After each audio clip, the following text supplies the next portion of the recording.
What is up, everyone? This is Joe Rowan, your lead fantasy analyst here at Just Baseball, and I want to talk to you today about my top catcher options for Fantasy Baseball 2025. So let's rank them. And just right off the bat here, you know, the backstop situation in fantasy baseball is healthier than you may think. After years of fantasy managers and analysts crying, the catchers aren't good. Why in the world? What can I do if I play in a two catcher league? First of all, never play in a two catcher league. Just play in a one catcher league. Then you can solve that problem right there. Uh, but the catching position is going in an upward trajectory. So let's take a look at my list.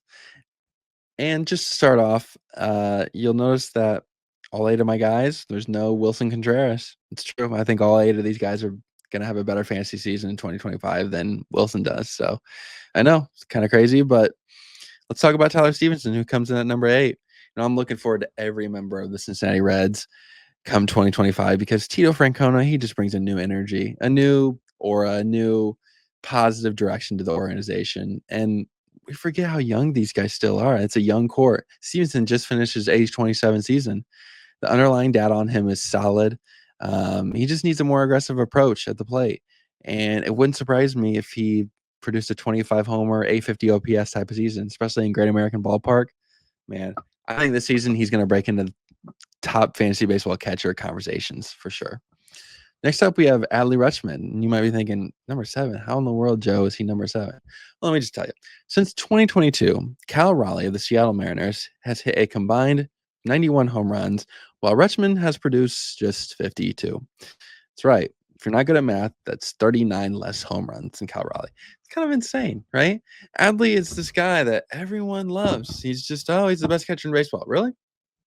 Well, let's look at the data on that because he really hasn't produced like the top catcher in baseball. Raleigh played 417 games in that period. Rutschman 415. So they had the same amount of games played. Almost 40 less long balls is enough to convince me why the Baltimore young gun, he's kind of on overrated territory. I said what I said. His 2024 OPS was 709, way too low. And when looking at his profile, I just don't see a lot that sticks out to me. It's true. I still think he's going to have a better year than Wilson Contreras, but he's not the greatest catcher, in my opinion, by far. Next up, we have number 6, Will Smith, the Los Angeles Dodgers. Now, for a number of games Will Smith plays, he doesn't play every day, but for the number of games he does play, his ratios are quite healthy. In fact, that's always been the case with the Dodgers and how they treat Smith. Remember, they always give Austin Barnes a lot of his days off. He's a guy Will Smith is a guy, he'll miss a decent number of games, but that's all right. Yeah, he when he is in there, he produces. And additionally, Shohei Ohtani unfortunately doesn't give him the opportunity to slot in at DH like he once did. But even if he remains healthy in the entire year, projections show he's going to have a good year. So yeah, go with Smith. He's at a pretty reasonable cost too. Number 5 is Shea Langeliers of the Athletics. Who? I'd like to introduce everyone to Mr. Bangaliers, or Langeliers, that is. Now, while the Athletics 2024 was much more about emotion rather than actual play on the field, the whole move from Oakland to Sacramento, Langeliers quietly was one of the bright spots. And moving forward, he's going to be a top catcher. Said what I said. His profile is very similar to Cal Raleigh, very similar. And in that he's got a good amount of power with low batting average. It's all right. I'll take it for a catcher. Most catchers do have low batting average.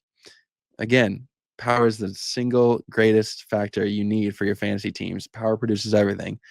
You get with a home run, you get a run, you get at least 1 RBI, you get a homer, you get a boost in your average.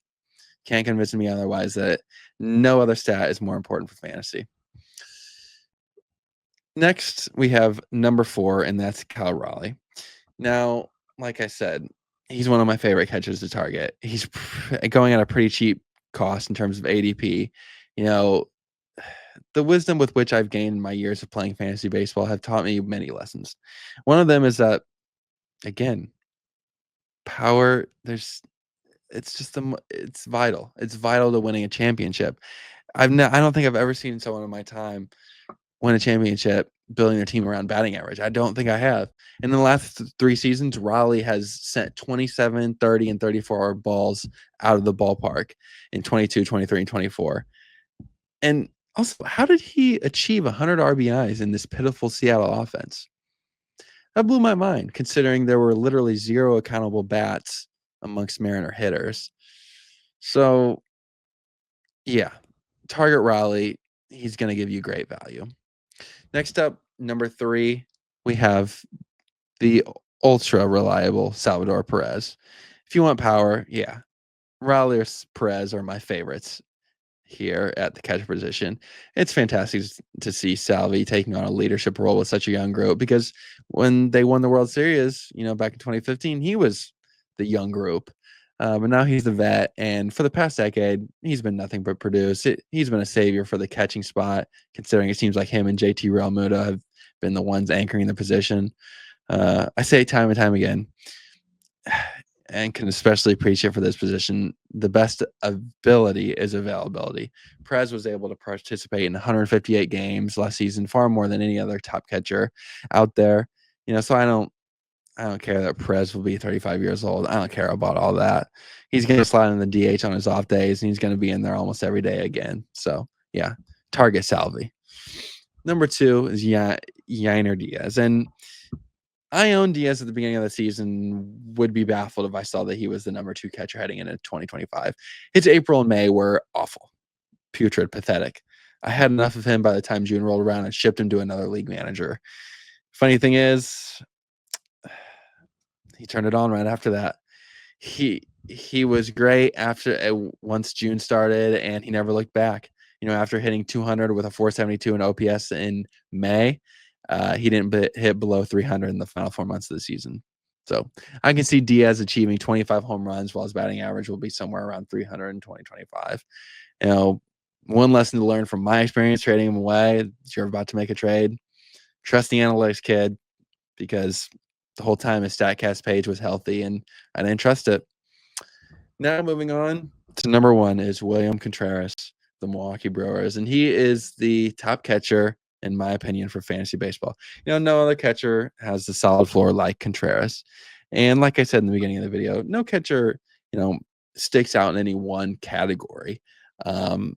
But Contreras probably has the highest floor out of anyone. His career averages on a 162 game pace, 25 home runs with an 822 OPS. You'll take that all day long at the position. It's a great player to have at a position that is pretty dry in terms of different skills, different tools, and he's got trustworthy production so far. So with that, those are my top catchers for fantasy baseball in 2025. Hope you all enjoyed. Please subscribe to the Just Fantasy Baseball channel. Hit that button right there. I know you want to. JRose34 also is my Twitter handle right there. Follow me, DM me. I'll answer your questions, talk fantasy all day long with you guys. Just let me know. And until next time, have a good one.